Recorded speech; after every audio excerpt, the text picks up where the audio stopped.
J'avais une autre question parmi tous les points, un chapitre pour des cantines de qualité qui indique des repas équilibrés 100% bio et menus végétariens alternatifs quotidiens. Le 100% bio, on a l'ambition de le réaliser d'ici la fin de la nouvelle mandature, très vite. Et comment on le rend, comment concrètement on arrive à avoir du 100% bio dans les assiettes de tous les enfants des Hauts-de-Seine? On y arrive de manière assez facile, en fait. Ah, tu vas Voilà. nous expliquer ça. Voilà, je pense qu'on peut y arriver de manière assez facile. D'abord, avant de dire comment on va y arriver, dire d'abord l'exigence qui est la nôtre.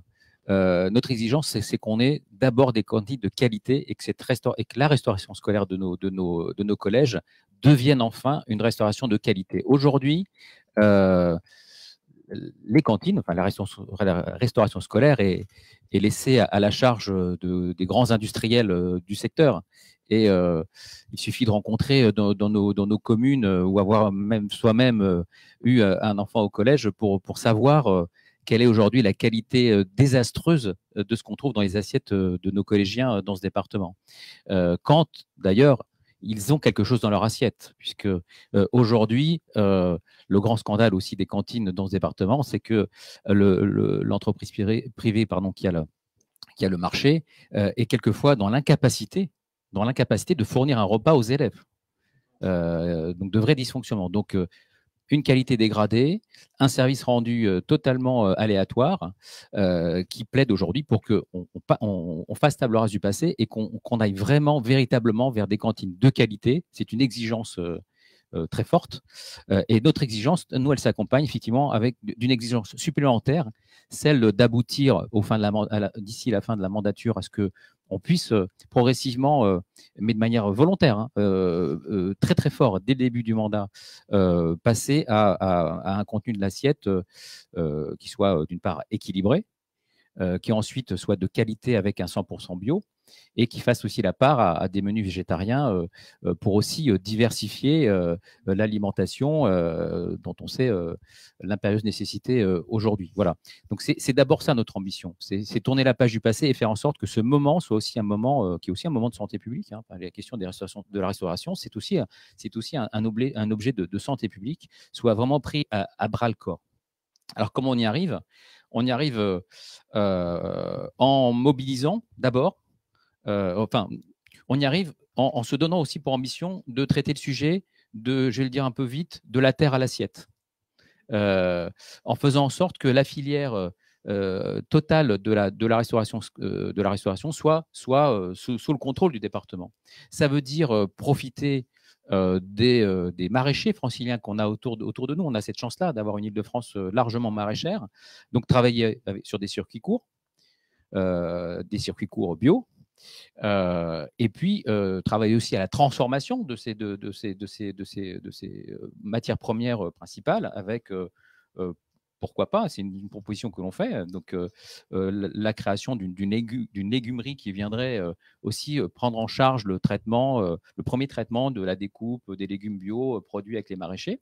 Et puis, plutôt que de laisser tout cela aux mains de grands industriels, eh bien, se donner les moyens de faire nous-mêmes la production en mettant en place un réseau de cuisine centrale de taille suffisante, mais pas des gros mastodontes, hein, qui pourraient être répartis sur l'ensemble du territoire, alto-séquané, pour permettre effectivement que la fabrication des repas soit aussi sous le contrôle du département pour que cette qualité dans l'assiette soit vraiment assurée. Donc voilà notre ambition première, et je crois qu'il y a vraiment là un bond colossal à faire, dont on voit aujourd'hui combien on a pris de retard dans ce département et dans les collèges, au détriment de la qualité de ce qu'il y a dans l'assiette des collégiens aujourd'hui, et pour des prix qui ne défient pas aujourd'hui toute concurrence, hein, qui ne sont pas des prix si bas que ça quand on regarde la qualité de ce qu'il y a dans l'assiette. Donc là aussi, il y a des choses à faire. Et donc, tu pourrais être en droit de me dire, mais comment on va financer tout ça? Mais comment on va financer tout ça? Voilà, comment on va financer tout ça? Eh bien, on ne l'a pas dit tout à l'heure, mais on aurait pu le préciser d'ailleurs parce que j'allais y venir justement. Pour l'ensemble de ce qu'on aura ce soir à évoquer les uns les autres dans les points divers dans les points divers de notre programme, cette question va revenir. Juste une petite incise. On est dans un département riche, très riche, l'un des plus riches de France, si ce n'est le plus riche. 2,3 milliards de budget à l'année. Avec effectivement, par ailleurs, des inégalités, là je fais une petite digression, mais quand même, des inégalités qui se sont creusées sur nos territoires de toutes parts. Hein.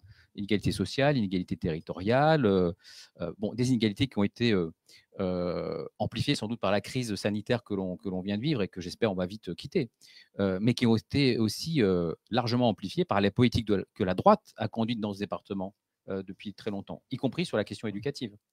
Malgré ce département riche, eh bien, on a ces égalités qui se déploient sur l'ensemble du territoire alto-séquanais.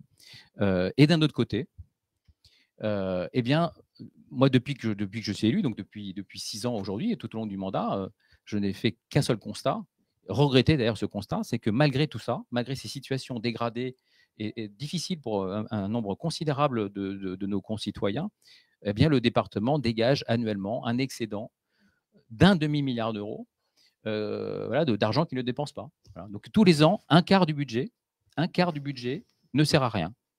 Hein, ne sert à rien, alors même que on en a besoin sur le terrain social, on en a besoin sur le terrain éducatif, on en a besoin sur le terrain des transports, on en a besoin sur le terrain écologique et de la prévention et de la lutte contre les pollutions diverses. Eh bien, tous les ans, on finit avec un magot dans les caisses qui ne sert pas à grand-chose, alors que les besoins sont meilleurs. Et cet argent donc pourrait servir pour le développement des légumeries, par exemple, pour les cantines. Mais il servira à cela. Il va servir à cela. L'ensemble de notre ambition, c'est de faire en sorte, non pas de jeter l'argent par les fenêtres, ne prenons pas l'extrême, ne faisons pas croire à ceux qui nous regardent aujourd'hui que notre ambition, c'est de jeter l'argent par les fenêtres. Aucunement, évidemment que non. Il faut une gestion responsable. 1 euro dépensé doit être 1 euro utile, évidemment. Mais les besoins qui sont là, aujourd'hui présents, ne peuvent pas rester sans réponse de notre part. Sur la question des cantines, de ce qu'on vient d'évoquer, la question des rénovations que Dominique a évoqué tout à l'heure, la rénovation énergétique notamment des collèges, en est un exemple également. On a les moyens, on peut faire des choses. Faire croire le contraire, c'est mentir aujourd'hui aux électeurs et à nos habitants. Tout ce que tu dis est très, très intéressant, mais tu as parlé longtemps. Dominique, et après je voudrais rebondir sur, en effet, ça apparaît, notre programme pourrait pas, enfin, notre programme est économe, en fait, je veux dire. Ce que nous proposons, en fait, il faut savoir, là, je vais revenir sur l'alimentation, une alimentation de qualité dans les collèges, avec aussi des repas alternatifs végétariens. En fait, ça permet de lutter contre le gaspillage alimentaire. Parce que la réalité, en fait, on le sait bien, quand les collégiens ont dans leur assiette des choses qui ne leur plaisent pas, ils ne le mangent pas. Et ça, en fait, ce n'est pas être économe. Voilà. Et nous, ce n'est pas ce qu'on propose. Nous, en effet, et on le sait bien, que lorsqu'on propose un plat en alternatif, eh bien, en fait, il y a moins de gaspillage alimentaire. Voilà. Donc, c'est pour ça que moi, j'estime que notre programme, c'est le plus raisonnable.